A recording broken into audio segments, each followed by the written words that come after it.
Maji lawyer Miguna anazidi kutofautiana na Rais William Samoei Ruto, na kama vile unaona hapo kwa screen kuna ujumbe lawyer Miguna ameshare kupitia ukurasa wake wa kijamii wa Twitter, kama vile unaona hapo kwa screen, akisema kwamba a deal I see Uhuru Kenyatta's $4 millionaire thieves and their principals in Handcuffs and their stolen public properties restored to the public. I am not celebrating President William Ruto's threats to the corrupt. Kenya wants to see actions, not words. Naona mtazamaji, kwa hivyo Miguna anasema kwamba yeye ataweza kumcelebrate William Ruto wakati ataona wale watu ambao walipotea na pesa za Wakenya wakati wa utawala wake Uhuru Kenyatta, wakiweza hiyo pesa ikiweza kuwa restored ama ikiweza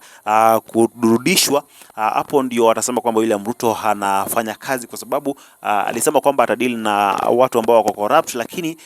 ni kuzungumza tu, sio matendo. Kwa hivyo anasema kwamba action speaks